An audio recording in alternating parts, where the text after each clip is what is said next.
Manuel Pinto, analista de XTB España. ¿Qué tal? Muy buenas tardes. Hola, ¿qué tal? Muy buenas, encantado de estar con vosotros. ¿A qué acuñamos las pérdidas en la renta variable de hoy? ¿A que no está Wall Street o a un sentimiento generalizado de pesimismo en lo que viene? Bueno, la falta de referencia a Wall Street siempre es importante, ¿no? Yo creo que es más que nada por los datos de China. Veníamos viendo, pues la verdad que en estos últimos días, medidas de estímulos del gigante asiático y hemos visto la peor de las previsiones por parte de algunas casas de análisis sobre su crecimiento y yo creo que ha sido lo que más ha impactado en los mercados, ¿no? De hecho, hemos visto cómo compañías ligadas a materias primas, por ejemplo, o sectores cíclicos, pues hoy se han comportado peor. Así que yo creo que el desencadenante de ese peor movimiento en el día de hoy pues ha sido, sin duda de la duda, China. Hemos tenido esas previsiones del Banco de España con un crecimiento al 2,3%, una inflación al 3,2%. ¿Las damos por buenas o son demasiado optimistas en lo que estamos viendo en el entorno general en el exterior? Bueno, a ver, crecimientos de PIB por encima del 2% yo creo que son buenos datos. Realmente estamos viendo, sobre todo en la zona euro, datos con clara recesión técnica. Ya llevamos pues otra vez un trimestre o dos trimestres de manera consecutiva en crecimientos negativos y la verdad que incluso en países tan importantes como la locomotora europea, como Alemania, pues hemos visto datos muy similares, ¿no? Así que, por tanto, datos que podríamos ver en España por encima de ese 2% nos parecen buenos datos. La situación económica en España pues no está tan mal como podríamos ver en anteriores ocasiones o incluso comparativamente a otros países de la zona euro, aunque también evidentemente que podría ir mucho mejor, ¿no? Pero desde luego que esa mejora de datos, pues desde luego que es un impulso y que creemos que puede, de cara a los próximos meses, ser un selectivo con un gran potencial. En cualquier caso, a lo que apunta el supervisor es que el mayor riesgo al que está expuesto ahora mismo en la economía española es al endurecimiento de las condiciones financieras o el empeoramiento de acceso al crédito. ¿Apostarlo todo al consumo interno tiene consecuencias como estas?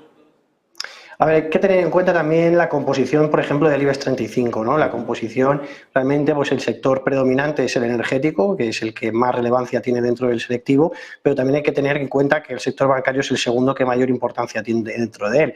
Por tanto, pues todo lo que tenga que ver con un endurecimiento de política monetaria, que ya hemos visto que el margen de intereses de las entidades bancarias ha ido a más, pero que, bueno, pues es verdad que con el impuesto del gobierno pues ha quedado reducido drásticamente y que ahora, pues previsiblemente de cara a los próximos meses tenemos esa pata del consumo que pueda ir a menos y que por tanto pueda hacer pues menos créditos tanto para hipotecas como para el consumo como para otras muchas actividades, ¿no? Y desde luego que es una pata súper importante dentro de los resultados de los bancos que puede penalizar, como decimos, el segundo grupo más importante dentro del selectivo y que por ende pues tiene gran relevancia en el selectivo. Así que, por tanto, pues ese endurecimiento de política monetaria, pues desde luego que es un riesgo no solo para España, en este caso que hablamos, ¿no? Es un riesgo en general para los principales países de la zona euro o países periféricos que ya de por sí lo pasaron muy mal hace ya casi 10 años y que, por tanto, pues tienen esa previsión ahora mismo también. O sea que es un riesgo común y un riesgo que hay que estar muy atentos de cara a los próximos meses. Está diciendo en cualquier caso que en el mercado estamos pendientes también de si, por un lado, volvemos a esa vuelta al 99, a esa preexplosión a las .com, o estamos en las puertas de un nuevo mercado alcista. ¿Por qué os inclináis vosotros? Bueno, yo creo que hay que verlo todo paso a paso, ¿no? Hay algunos datos que nos pueden dar en un sentido, que nos pueden dar en un ciclo, que nos pueden dar en otro.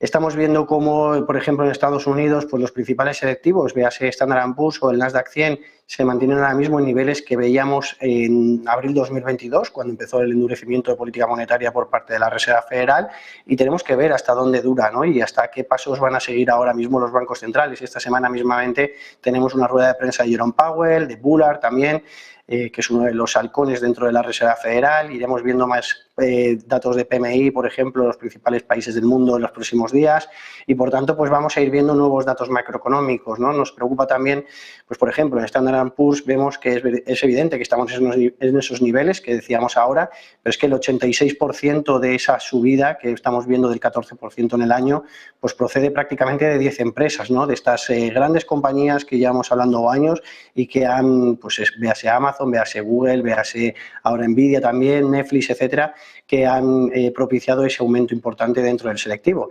Ahora bien, el otro 14% pues es donde tenemos que prestarle atención de cara a los próximos meses.